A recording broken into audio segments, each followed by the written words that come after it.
Module 5 Types of Insurance. Marine Insurance Policy Conditions. Marine ഇൻഷുറൻസും അതിൻ്റെ ടൈപ്സും ഫീച്ചേഴ്സും ഒക്കെ നമ്മൾ കണ്ടു. മറൈൻ ഇൻഷുറൻസ് പോളിസി കണ്ടീഷൻസ് ആണ് നമ്മളിനി പറയാൻ പോകുന്നത്. Marine insurance is entirely based on conditions. നമ്മൾക്കറിയാം എല്ലാ പോളിസികളെയും പോലെ തന്നെ മറൈൻ ഇൻഷുറൻസ് പോളിസിയിലും കുറേ കണ്ടീഷൻസ് വരുന്നുണ്ട്. Appropriate conditions are added to the policy in order to make the policy suitable for different type of contracts. ഓരോ കോൺട്രാക്ട്സിനും അതിനനുസരിച്ചുള്ള കണ്ടീഷൻസ് ആഡ് ചെയ്തുകൊണ്ടാണ് ഓരോ പോളിസീസും ക്രിയേറ്റ് ചെയ്യുന്നത്. Then these conditions are inserted in the policy in the form of clauses. നമ്മൾ ഒരു പോളിസിയിൽ add ചെയ്യുന്ന കണ്ടീഷൻസിനെ നമ്മൾ closes എന്നാണ് പറയുന്നത്. ഓക്കെ, കണ്ടീഷൻസ് ആണത്, അതിൽ പറയുന്ന കണ്ടീഷൻസ് ആണ്, പക്ഷേ അതിന് നമ്മൾ വിളിക്കുന്നത് ക്ലോസസ് എന്നാണ്. The clause define the time period, scope, coverage of the policy. അപ്പോൾ ഒരു പോളിസിയുടെ സ്കോപ്പ്, അതുപോലെ എത്ര നാൾ ആ പോളിസി ഉണ്ട്, അതിൻ്റെ മെച്യൂരിറ്റി ടൈം, അതുപോലെ കവറേജ്, ഏതൊക്കെ റിസ്കുകളെ കവർ ചെയ്യുന്നുണ്ട്, അങ്ങനെയുള്ള കാര്യങ്ങളൊക്കെ ക്ലോസുകളിലാണ് പറയുന്നത്. Then some of the clause may be general for all types of policies. ചില കണ്ടീഷൻസ് അല്ലെങ്കിൽ ക്ലോസസ് എന്ന് പറയുന്നത് എല്ലാ ടൈപ്പ് ഓഫ് പോളിസിക്കും ജനറൽ ആയിട്ട് വരുന്നതുകൊണ്ട്. And some may be special to cover certain agreed points.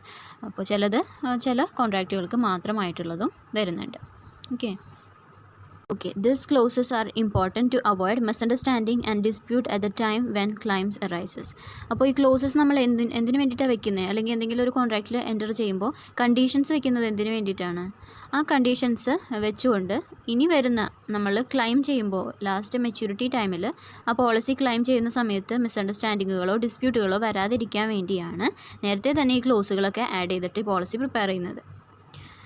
In the case of international trade and transit, the clauses drafted by Technical and Clause Committee of Institute of London Underwriters are adopted globally to maintain uniformity. Therefore, these are known as Institute Clauses.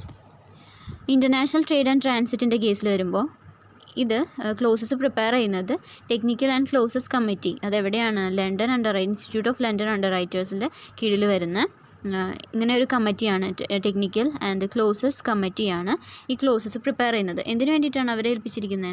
International ട്രേഡാണ് അല്ലേ, international trade and transit ആണ്. So എല്ലാ കൺട്രീസിനും uniform ആയിട്ടുള്ള policies അല്ലെങ്കിൽ close conditions prepare ചെയ്യാൻ വേണ്ടിയിട്ടാണ് ആ ഒരു കമ്മിറ്റിയെ ഏൽപ്പിച്ചിരിക്കുന്നത്. ഓക്കെ, അതുകൊണ്ട് തന്നെ ഇതിന് പറയുന്ന പേര് ഇൻസ്റ്റിറ്റ്യൂട്ട് ക്ലോസസ് എന്നാണ്.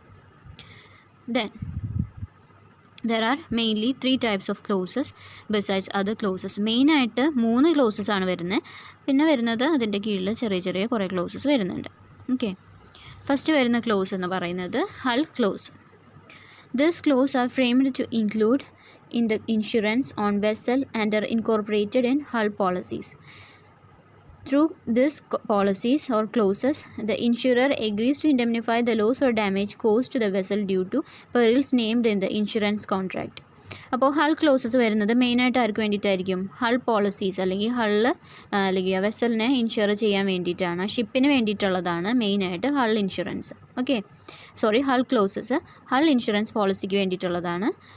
ഒരു ഷിപ്പിനെ ഇൻഷുർ ചെയ്യുമ്പോൾ അതിൽ വരുന്ന ക്ലോസുകളാണ് hull clauses. These are clauses എന്തിനു വേണ്ടിയിട്ടാണ്? To indemnify the loss or damage caused to vessel due to perils named in insurance contract. Insurance കോൺട്രാക്റ്റിൽ കുറച്ച് റിസ്കുകൾ അവർ മെൻഷൻ ചെയ്തിട്ടുണ്ടാവും. ആ റിസ്കുകളെ മാത്രമേ അവർ കവർ ചെയ്യുള്ളൂ നമ്മൾ പറഞ്ഞിട്ടുണ്ട്. അപ്പോൾ അതിൽ പറഞ്ഞിട്ടുള്ള ക്ലോസുകളെ ഇൻഡെമ്നിഫൈ ചെയ്യാനായിട്ട് ഇൻഷുററും ഇൻഷുർഡും തമ്മിൽ ഉണ്ടാക്കുന്ന ഒരു എഗ്രിമെൻ്റാണ് ഈ പറയുന്ന ഈ ക്ലോസിൽ വരുന്നത്. The Institute Hull clauses are classified into 26 broad categories on the basis of risk covered and risk excluded. That means Institute Hull clauses, അതായത് ഇൻസ്റ്റിറ്റ്യൂട്ട് ക്ലോസുകൾ ഹൾ ക്ലോസിൽ ഇൻക്ലൂഡ് ചെയ്യുമ്പോഴാണ് ഇൻസ്റ്റിറ്റ്യൂട്ട് ഹൾ ക്ലോസസ് വരുന്നത്. ഇതിനെ 26 കാറ്റഗറി ആയിട്ട് തിരിച്ചിട്ടുണ്ട്. എന്തിൻ്റെ ബേസിസിലാണ്? ആ പോളിസികൾ കവർ ചെയ്യുന്ന റിസ്കുകളെയും അതുപോലെ തന്നെ അതിൽ നിന്നും എക്സ്ക്ലൂഡ് ചെയ്തിട്ടുള്ള അല്ലെങ്കിൽ അതിൽ നിന്നും ഒഴിവാക്കിയിട്ടുള്ള ചില റിസ്കുകളെയും, അതായത് കവർ ചെയ്യാത്ത ചില റിസ്കുകളെയും അതിൻ്റെ രണ്ടിൻ്റെയും ബേസിൽ 26 ബ്രോഡ് കാറ്റഗറീസ് ആയിട്ട് 26 ടൈപ്സ് ആയിട്ട് തിരിച്ചിട്ടുണ്ട്. So these clauses are also known as institute time clauses. അപ്പോൾ ഇതിനെ ഇൻസ്റ്റിറ്റ്യൂട്ട് ഹൾ ക്ലോസസ് എന്നും പറയും, അതുപോലെ തന്നെ ഇൻസ്റ്റിറ്റ്യൂട്ട് ടൈം ക്ലോസസ് എന്നും പറയും. ദെൻ നെക്സ്റ്റ് ആണ് കാർഗോ ക്ലോസസ്. അപ്പോൾ ഹൾ ക്ലോസ് എന്തിനു വേണ്ടിയിട്ടുള്ളതാണ്? ഹൾ പോളിസീസ്, അതായത് ഒരു വെസൽ അല്ലെങ്കിൽ ഷിപ്പിന് പ്രൊട്ടക്ഷൻ കൊടുക്കുന്ന സമയത്ത് അതിൽ ഇൻസ്റ്റിറ്റ്യൂട്ട് ക്ലോസുകൾ ഇൻക്ലൂഡ് ചെയ്യുമ്പോഴാണ് ഇൻസ്റ്റിറ്റ്യൂട്ട് ഹൾ ക്ലോസസ് എന്ന് പറയുന്നത് അല്ലെങ്കിൽ ഹൾ ക്ലോസസ് എന്ന് പറയുന്നത്. Then cargo clauses. These clauses are used in the insurance of cargo and are included in cargo policies. ഇവിടെ അതുപോലെ തന്നെ കാർഗോ പോളിസീസിൽ ഈ പറയുന്ന ക്ലോസസ് ഇൻക്ലൂഡ് ചെയ്യുമ്പോഴാണ് നമ്മൾക്ക് എന്താണ് ഇൻസ്റ്റിറ്റ്യൂട്ട് കാർഗോ ക്ലോസസ് എന്നുള്ള ഇത് കിട്ടുന്നത്. ദെൻ കാർഗോ ക്ലോസസ് എന്ന് പറയുന്നത് എന്താണ്? കാർഗോസിനെ ഇൻഷുർ ചെയ്യാൻ വേണ്ടിയിട്ട് യൂസ് ചെയ്യുന്നതാണ്, അല്ലെങ്കിൽ ഗുഡ്സിനെയോ അതിലെ കമ്മോഡിറ്റീസിനെ, നമ്മൾ ട്രാൻസിറ്റ് ചെയ്യുന്ന ഗുഡ്സിനെയും കമ്മോഡിറ്റീസിനെയും പ്രൊട്ടക്റ്റ് ചെയ്യാൻ വേണ്ടിയിട്ട് വരുന്നതാണ് cargo clauses. This clauses gives a description of the nature, extent, scope of cargo insurance and also define the risk covered and also the exclusions from the insurance cover etcetera. ഇതിൽ എന്തൊക്കെയാണ് include ചെയ്യുന്നത്? Nature of insurance, then extent, അതിൻ്റെ scope, പിന്നെന്താ risk, ഏതൊക്കെ റിസ്ക്കുകളെ cover ചെയ്യുന്നുണ്ട്, ഏതൊക്കെ റിസ്ക്കുകളെ exclude ചെയ്തിട്ടുണ്ട്, ഒഴിവാക്കിയിട്ടുണ്ട് എന്നുള്ള കാര്യങ്ങളൊക്കെ ഇതിൽ വരുന്നുണ്ട്. Some additional marine perils against which cover may be sought by the insured are inserted in the policy through special clauses. This clause are also known as institute cargo clauses. അപ്പോൾ ചില additional ക്ലോസസുകൾ നമ്മൾ ഈ റിസ്കിൽ നിന്നും protect ചെയ്യാൻ വേണ്ടിയിട്ട് add ചെയ്യുന്നുണ്ട്. അപ്പോൾ ഇതിനെ പറയുന്ന പേരാണ് ഇൻസ്റ്റിറ്റ്യൂട്ട് കാർഗോ ക്ലോസസ്. കാർഗോ ക്ലോസിൽ അല്ലെങ്കിൽ കാർഗോ പോളിസീസിൽ ഇൻസ്റ്റിറ്റ്യൂട്ട് ക്ലോസുകളെ ആഡ് ചെയ്യുമ്പോഴാണ് ഇൻസ്റ്റിറ്റ്യൂട്ട് കാർഗോ ക്ലോസുകൾ വരുന്നത്. ദെൻ നെക്സ്റ്റ് മെയിനായിട്ട് വരുന്നത് freight clause. This clauses are framed with reference to the loss of right due to perils which are insured for a period for a voyage. അപ്പോൾ നമ്മൾ പറഞ്ഞു ഒരു പെർട്ടിക്കുലർ പീരിയഡിലേക്കും ഉണ്ടാവും, അതായത് ടൈം പോളിസീസും ഉണ്ട്, ദെൻ വോയേജ് പോളിസീസും ഉണ്ട്. ഇതിൽ രണ്ടിലുമാണ് ഇത് ഇൻക്ലൂഡ് ചെയ്യുന്നത്. ഇവിടെ ഫ്രൈറ്റിലുണ്ടാകുന്ന ലോസുകളെ കവർ ചെയ്യാൻ വേണ്ടിയിട്ടാണ് ഇത് യൂസ് ചെയ്യുന്നത്. This clauses are also known as institute freight clauses. അപ്പോൾ ഫ്രൈറ്റ് പോളിസീസിൽ ക്ലോസുകളെ ആഡ് ചെയ്യുമ്പോൾ, ഇൻസ്റ്റിറ്റ്യൂട്ട് ക്ലോസുകളെ ആഡ് ചെയ്യുമ്പോൾ അതിനെ പറയുന്നതാണ് ഫ്രൈറ്റ് ക്ലോസസ്. ദെൻ അപ്പോൾ മെയിനായിട്ട് ഈ പറഞ്ഞ 3 ക്ലോസുകളാണ് ഇമ്പോർട്ടൻ്റ് ആയിട്ട് വരുന്നത്. ബേസിക് ക്ലോസസ് ഇതുകളാണ്: hull clauses, cargo clauses and freight clauses. ഇനി ഇതിൻ്റെ താഴെ വരുന്ന കുറച്ച് ഇമ്പോർട്ടൻ്റ് ആയിട്ടുള്ള ക്ലോസസുകളാണ് ഇനി പറയാൻ പോകുന്നത്. ഫസ്റ്റ് വൺ ആണ് assignment close. This clause makes it clear that marine policy can be assigned unless it is expressly prohibited by the insurer. നമ്മൾ പറഞ്ഞ പോലെ തന്നെ എല്ലാ പോളിസീസും അസൈൻ ചെയ്യാം നമുക്ക്, പക്ഷേ ഇൻ കേസ് നമ്മുടെ ഇൻഷുറൻസ് പോളിസിയിൽ അസൈൻമെൻറ്റ് ചെയ്യാൻ പാടില്ല എന്നുള്ളൊരു കണ്ടീഷൻ പറയുന്നുണ്ടെങ്കിൽ നമ്മൾക്ക് അസൈൻ ചെയ്യാനായിട്ട് പറ്റില്ല. അല്ലാത്ത കേസിൽ നമ്മൾക്ക് അസൈൻമെൻറ്റ് ആപ്ലിക്കബിൾ ആണ്.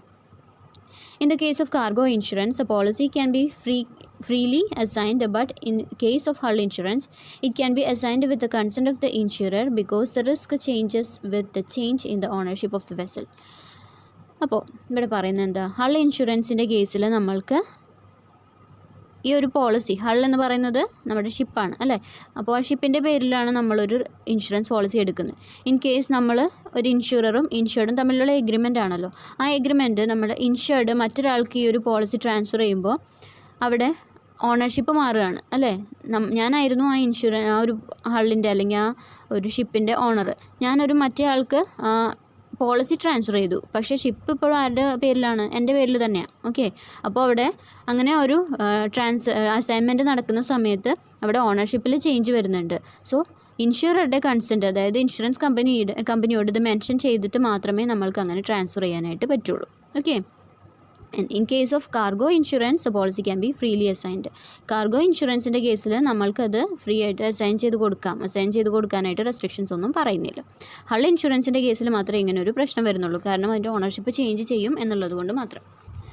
ദെൻ നെക്സ്റ്റ് വരുന്നതാണ് at and from close.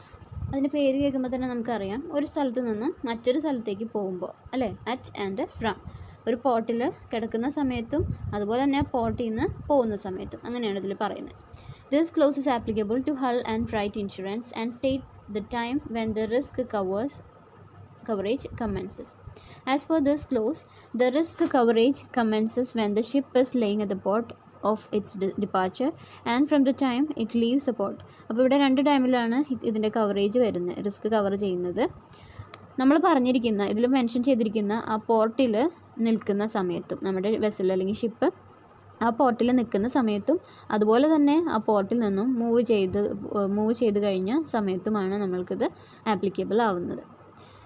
Then for example, the clause at and from Visakhapatnam indicates that the risk is covered when the ship is at Visakhapatnam port and also it leaves the port. അപ്പോൾ വിശാഖപട്ടണം പോർട്ടിൽ കിടക്കുമ്പോഴും അവിടെ നിന്ന് move ചെയ്ത് കഴിഞ്ഞ് മറ്റൊരു പോർട്ടിൽ എത്തുന്ന വരെയും ഉള്ള റിസ്കിനെ ഇത് കവർ ചെയ്യുന്നുണ്ട്. ഓക്കെ. ദെൻ നെക്സ്റ്റ് ആണ് transit clause or warehouse to warehouse clause. This clause covers risk of shipping goods from senders warehouse to receivers warehouse. അപ്പോൾ ഇവിടെ ഒരു വെയർഹൗസിൽ നിന്ന് മറ്റൊരു വെയർഹൗസിലേക്ക് ട്രാൻസിറ്റ് ചെയ്യുമ്പോൾ വരുന്ന റിസ്കുകളെയാണ് കവർ ചെയ്യുന്നത്. The period of insurance cover extends from the time of goods leaves the warehouse of the exporter until they are delivered to the house of the importer. അപ്പോൾ ഇവിടെ ടൈം വരുന്നത് അല്ലെങ്കിൽ റിസ്ക് കവർ ചെയ്യുന്ന time എന്ന് പറയുന്നത് നമ്മുടെ എക്സ്പോർട്ടറുടെ പോർട്ടിൽ നിന്നും വെയർഹൗസിൽ നിന്നും ഗുഡ്സ് ലീവ് ചെയ്തിട്ട് ഇമ്പോർട്ടറുടെ വെയർഹൗസിൽ റീച്ച് ചെയ്യുന്നത് വരെ ഉള്ള റിസ്കുകളെ ഇതിൽ കവർ ചെയ്യുന്നുണ്ട്. അതിനെയാണ് ട്രാൻസിറ്റ് ക്ലോസ് എന്ന് പറയുന്നത്. ഓക്കെ. ദെൻ നെക്സ്റ്റ് ആണ് change of voyage clause or deviation clause. The port of departure and the route to be followed by the ship in reaching the destination are mentioned in the policy. നമ്മൾക്കറിയാം നമ്മൾ ഒരു പോർട്ടിൽ നിന്നും പോകുന്നത്, ഏത് പോർട്ടിൽ നിന്നാണ് പോകുന്നത്, അതുപോലെ ഏത് പോർട്ടിലേക്കാണ് ചെന്നെത്തുന്നത് എന്നുള്ള കാര്യം റൂട്ട് സഹിതം ഇന്ന റൂട്ടിൽ പോകുന്ന സമയത്ത് വരുന്ന റിസ്കുകളെ കവർ ചെയ്യണം എന്നുള്ള രീതിയിലായിരിക്കും ഇൻഷുറൻസ് പോളിസി എപ്പോഴും എടുത്തിട്ടുണ്ടാവുക. Okay. If the ship changes its original route unless a policy otherwise provides the insurer is not liable to indemnify the loss.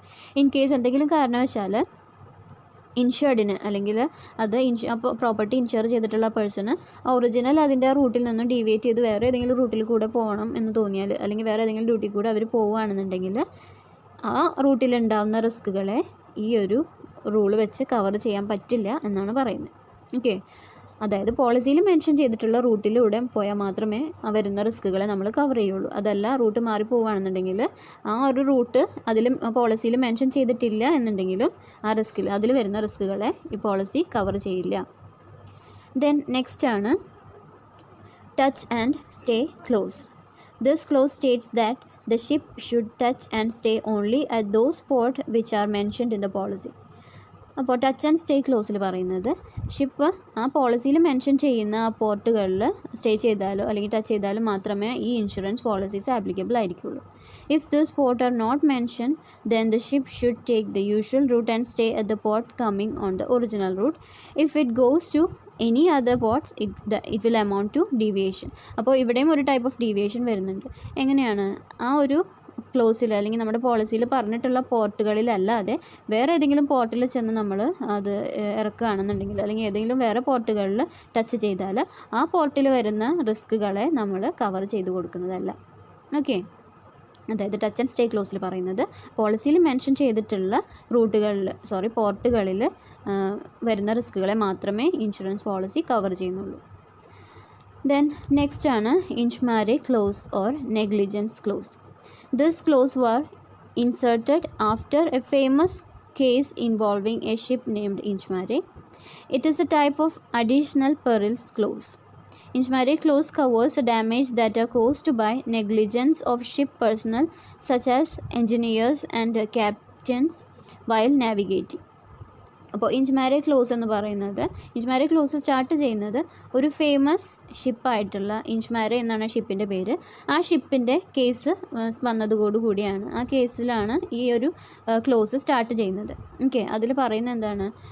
നമ്മളുടെ ആ ഷിപ്പ് നാവിഗേറ്റ് ചെയ്യുന്ന ആ പേഴ്സൺ, അതായത് ഷിപ്പ് ഓടിക്കുന്ന ആളുടെയോ അല്ലെങ്കിൽ ഷിപ്പിലുള്ള ടെക്നീഷ്യൻസോ എൻജിനീയേഴ്സോ അവരാരെങ്കിലും ആ ഷിപ്പിലുണ്ടാവുന്ന എന്തെങ്കിലും ഡാമേജുകളെ അതിന് റെസൊല്യൂഷൻ അതിന് സൊല്യൂഷൻ കാണുന്നതിൽ നിന്നും അവരുടെ നെഗ്ലിജൻസ് മൂലം ആ ഷിപ്പിൻ്റെ ക്യാപ്റ്റൻസിൻ്റെയോ അല്ലെങ്കിൽ അത് നാവിഗേറ്റ് ചെയ്യുന്ന ആരാണോ അവരുടെയോ അല്ലെങ്കിൽ അതിലുള്ള ടെക്നീഷ്യൻസിൻ്റെയോ എൻജിനീയേഴ്സിൻ്റെയോ നെഗ്ലിജൻസ് മൂലം ആ ഷിപ്പിന് എന്തെങ്കിലും സംഭവിക്കുകയാണ് അല്ലെങ്കിൽ അങ്ങനെ ഉണ്ടാകുന്ന റിസ്കുകളെ കവർ ചെയ്യാൻ വേണ്ടിയിട്ടാണ് ഇൻഷ്മാരെ ക്ലോസ് അല്ലെങ്കിൽ നെഗ്ലിജൻസ് ക്ലോസ് സ്റ്റാർട്ട് ചെയ്യുന്നത്.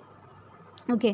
അപ്പോൾ ആ റിസ്ക് എന്ന് പറയുന്നത്, ഇവിടെ വരുന്ന റിസ്ക് എന്ന് പറയുന്നത് അവിടെയുള്ള പേഴ്സൺസിൻ്റെ നെഗ്ലിജൻസ് അല്ലെങ്കിൽ അവർ ചെയ്യേണ്ട ഉത്തരവാദിത്തങ്ങൾ ചെയ്യാതിരിക്കുന്നത് മൂലം വരുന്ന റിസ്കുകളെ കവർ ചെയ്യാൻ വേണ്ടിയിട്ടാണ്. നെക്സ്റ്റ് ക്ലോസ് ആണ് sue and the labour close. This close enables the insured in trying to save the subject matter of insurance from any type of losses. This clause allows the insurer to recover any reasonable expenses incurred in order to minimize or avoid the loss to the subject matter of insurance, the loss for which the insurer would have been liable under the policy. അപ്പോൾ sue or labour ക്ലോസിൽ പറയുന്നത് നമ്മൾക്ക് ഉണ്ടാകാൻ പോയ റിസ്കിനെ cover ചെയ്യാൻ വേണ്ടി നമ്മൾ ശ്രമിച്ചപ്പോൾ നമ്മൾക്കുണ്ടായ എക്സ്പെൻസുകളെ mitigate ചെയ്യാൻ അല്ലെങ്കിൽ എക്സ്പെൻസിന് കോമ്പൻസേഷൻ തരാൻ വേണ്ടിയിട്ടുള്ള ഒരു ക്ലോസാണ് സ്യൂ ഓർ ലേബർ ക്ലോസിൽ വരുന്നത്. അപ്പോൾ നമ്മളുടെ സബ്ജക്റ്റ് മാറ്ററിന് എന്തെങ്കിലും ഡാമേജസ് വരാൻ പോയി, അപ്പോൾ ആ ഡാമേജിനെ ഇല്ലാതാക്കാൻ വേണ്ടിയിട്ട് അല്ലെങ്കിൽ ആ ഡാമേജസിന് സൊല്യൂഷൻ കാണാൻ വേണ്ടിയിട്ട് ചെയ്ത കാര്യങ്ങൾക്ക് വന്നിട്ടുള്ള എക്സ്പെൻസ് മീറ്റ് ചെയ്യുക എന്നുള്ള ഒരു ക്ലോസാണ് ഇത്. ദെൻ നെക്സ്റ്റ് ആണ് waiver close. This clause supplementary to sue and labor clause. Waiver clause states that any act of the insured or the insurer to protect, recover or preserve the subject matter of insurance shall not be taken to mean that the insured wants to waive the compensation. It does not mean that the insurer accepts such act as termination of a policy. അപ്പോൾ waiver ക്ലോസിൽ പറയുന്നത് in case ഈ subject മാറ്ററിന് എന്തെങ്കിലും risk ഉണ്ടാകാൻ പോയിട്ട് ആ റിസ്കിനെ insured cover ചെയ്യാൻ വേണ്ടിയിട്ട് അല്ലെങ്കിൽ ആ ഒരു സബ്ജക്റ്റ് മാറ്ററിനെ പ്രൊട്ടക്റ്റ് ചെയ്യാനായിട്ട് ഡാമേജ് സംഭവിക്കുന്ന സമയത്ത് സബ്ജക്റ്റ് മാറ്ററിനെ പ്രൊട്ടക്റ്റ് ചെയ്യാനുള്ള എന്തെങ്കിലും ആക്ട് ഇൻഷുർഡിൻ്റെ ഭാഗത്തു നിന്നും ഉണ്ടായാൽ അതൊരിക്കലും ആ പോളിസിയെ അല്ലെങ്കിൽ ആ കോമ്പൻസേഷൻ വേണ്ട എന്ന് വെക്കുന്ന രീതിയിലല്ല, അല്ലെങ്കിൽ ആ പോളിസി ബ്രേക്ക് ചെയ്യുന്ന ഒരു രീതിയിലല്ല അവരത് ചെയ്യുന്നത് എന്നുള്ളതാണ്. Okay, it does not mean that the insurer accepts such as act as a termination of a policy. അപ്പോൾ ആ ഒരു സബ്ജക്റ്റ് മാറ്ററിനെ നമ്മൾ പ്രൊട്ടക്റ്റ് ചെയ്യാൻ ശ്രമിക്കുന്നത് ഒരിക്കലും ആ പോളിസിയെ ടെർമിനേറ്റ് ചെയ്യുന്ന ഒരു എഫക്റ്റ് വരാതിരിക്കാൻ വേണ്ടിയിട്ട് ആഡ് ചെയ്യുന്ന ഒരു ക്ലോസാണ് വേവർ ക്ലോസ്. അടുത്തതാണ് memorandum close. This clause relieves the insurer from paying small loss on perishable goods which are the subject matter of insurance. This clause states that the insurer is not liable for partial loss, but in case of general loss, the insurer is liable to indemnify the loss. Memorandum ക്ലോസിൽ വരുന്നത് insurer ഒരിക്കലും partial ലോസുകളെ ഇൻഡെമ്നിഫൈ ചെയ്യില്ല അല്ലെങ്കിൽ compensate ചെയ്യില്ല എന്നുള്ളതാണ്. Okay, അതിന് വരുന്ന general ലോസുകളെ അവർ ഇൻഡെമ്നിഫൈ ചെയ്യും. ഇൻ കേസ് പെറിഷബിൾ ഗുഡ്സിന് പാർഷ്യൽ ലോസുകൾ സംഭവിക്കുകയാണെന്നുണ്ടെങ്കിൽ അതിനെ ഒരിക്കലും നമ്മുടെ ഇൻഷുറർ ഇൻഡെമ്നിഫൈ ചെയ്യാനായിട്ട് അല്ലെങ്കിൽ അതിന് കോമ്പൻസേഷൻ കൊടുക്കാൻ ഇൻഷുറർ ലയബിൾ അല്ല എന്നുള്ളതാണ്. അപ്പോൾ ഈ ക്ലോസ് വഴി ഇൻഷുററെ ചെറിയ പേയ്മെൻറ്റ്സ് അല്ലെങ്കിൽ ചെറിയ കോമ്പൻസേഷനുകൾ കൊടുക്കാൻ വേണ്ടിയിട്ടുള്ള അങ്ങനെയുള്ളൊരു റിസ്കിൽ നിന്നും ഇൻഷുററെ പ്രൊട്ടക്റ്റ് ചെയ്യാൻ വേണ്ടിയിട്ടുള്ള ഒരു കണ്ടീഷനാണ് ഈ പറയുന്ന മെമ്മോറാൻഡം ക്ലോസ്. നെക്സ്റ്റ് ആണ് running down clause. This clause included in hull insurance policies. This clause covers the loss or damage done to other ship or its cargo resulting from the collision with the insured vessel. This clause is also called collision clause. അപ്പോൾ ഇതിനെ running down close അല്ലെങ്കിൽ collision close എന്ന് പറയും. ഇവിടെ നമ്മൾ insure ചെയ്തിട്ടുള്ള property മറ്റേതെങ്കിലും വെസലിൽ ഇടിച്ചിട്ട് വരുന്ന റിസ്കുകളെ കോമ്പൻസേറ്റ് ചെയ്യാൻ വേണ്ടിയിട്ട് യൂസ് ചെയ്യുന്നതാണ് റണ്ണിങ് ഡൗൺ ക്ലോസ്. ഓക്കെ, മറ്റേതെങ്കിലും പാർട്ടിക്ക് അല്ലെങ്കിൽ മറ്റേതെങ്കിലും ഷിപ്പിന് വരുന്ന ലോസുകളെ കോമ്പൻസേറ്റ് ചെയ്യാൻ വേണ്ടിയിട്ടുള്ളതാണ്. നെക്സ്റ്റ് ആണ് reinsurance clause. If the insurer finds that the financial commitment arising out of the risk insured on any vessel is too burdensome, then reinsurance is resorted to. In case if a policy is reinsured, then the reinsurance clause is added on the original policy which was previously insured. അപ്പോൾ reinsurance എന്ന് പറയുന്നത് നമ്മൾ ഒരു insurance company ഒരു insurance policy ഏറ്റെടുത്തു എന്ന് വിചാരിക്കുക, അല്ലെങ്കിൽ ഒരു പ്രോപ്പർട്ടി ഏറ്റെടുത്തു എന്ന് വിചാരിക്കുക.